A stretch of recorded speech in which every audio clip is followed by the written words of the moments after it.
Hey guys, welcome back to my channel, and if you're new here, my name is Kristina. In my videos, I talk about plant-based diet and nursing school. If you like these types of videos, please like this video and subscribe down below. In today's video, I'm going to be talking to you all about how to survive your first semester of nursing school. Let's get into it. So if you're in your first semester of nursing school, which I'm sure you are if you're watching this, or maybe you're getting ready to apply for nursing school, so you're trying to see what it might be like, here are some tips and tricks that I have learned along the way, especially after my first semester, that should definitely help you be more confident in your semester. So the first thing that I advise is to take a deep breath. So I know it sounds so silly and obvious, but you really need to just breathe and take all the information in as possible. So you're going to be thrown with a lot of different material that your teachers are going to say, okay, you need to know this, you have a test coming up, you have to read this syllabus, and you just have to go through so many different things all at once that I'm sure it is overwhelming right now. I remember what it's like, and that was about a year ago from today, so I know how you are feeling, and it's definitely going to take a toll on you in the beginning. But as soon as you're able to take a deep breath and just know that you need to take it one day at a time, you're going to be so much better off. Tip number 2. The one thing that really helps me, especially to reduce my anxiety level, is to have my things organized. So for example, this semester is my last semester of nursing school, and what I did from day 1, or maybe day 2, I actually made an assignment list. So you don't have to do that. If that's like overwhelming for you, that's too much information all at once, that's fine. But maybe there's something that you can do to make yourself more organized and to give yourself some deadlines before an actual due date, so that you're able to feel like, okay, I am actually ahead of my schedule, and you're not feeling overwhelmed, and you're not trying to get assignments done last minute because you forgot about it. That's the worst feeling, is when you forgot about an assignment and you almost miss submitting it, or some people, you know, they actually miss submitting it altogether, and you lose those points for that class because you just forgot to write it down. So the next thing that I recommend is to figure out your study schedule. If you have friends that you already know, that's great. If you don't know anyone in your class and you're like, you know, I really would benefit with having a friend to study with, or if you're thinking to yourself, I don't do well in groups, I need to study by myself, that's okay. But you still need to make a plan on how you're going to study and when you're going to study. Because some people, they have jobs, some people have other clubs or things that they're involved with. So this needs to be a part of your schedule, because you need to figure out how you're going to fit in that study time. Because if you think that you could study the day before a test and do well, that is not very likely. A lot of times if you wait till last minute, especially with this material, nursing school is a lot harder than taking your prerequisite courses. It is more in depth, it takes a lot more understanding and critical thinking, and even how to answer the questions is super important that you plan things out.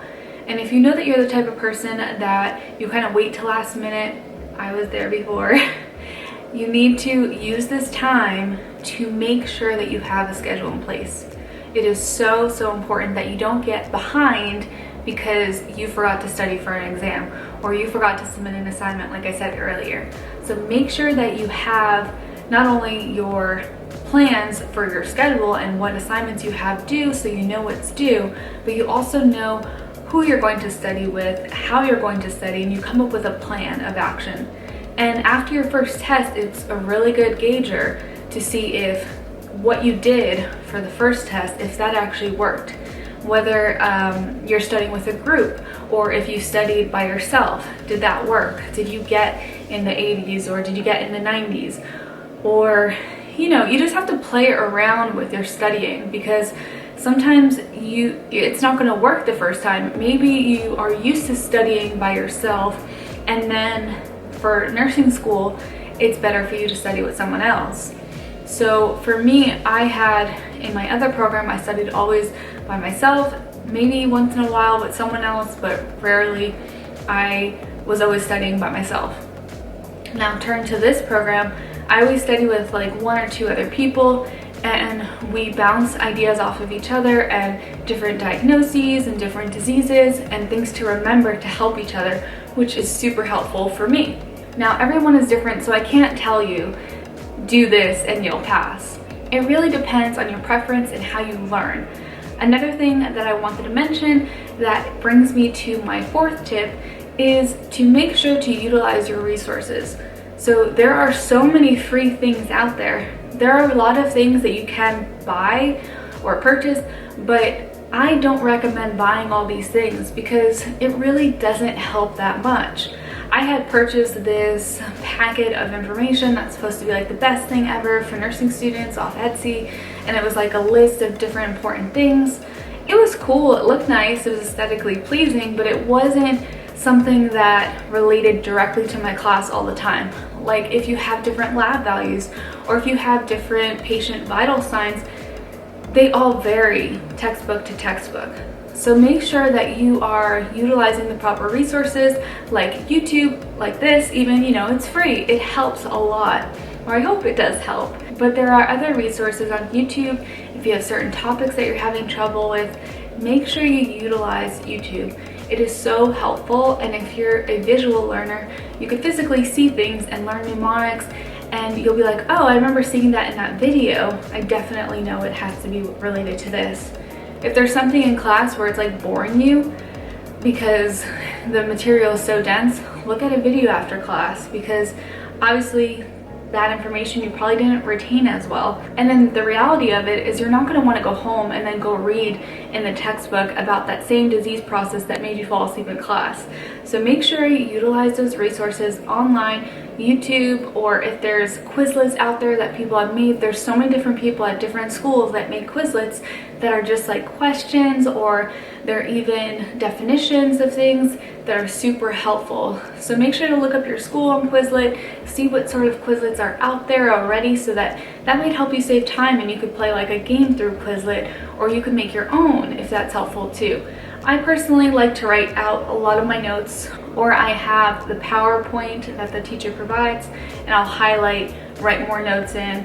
It depends on the class because every class is different, so you will learn your different testing strategy and how to study properly as the program progresses. Make sure you learn the concepts the easiest way for you, whichever way that may be. If it means opening the textbook or just listening to lecture or just watching YouTube videos all day, just make sure you do something. Make sure you do something every day and practice as many problems if your teacher gives you or in the back of your textbook.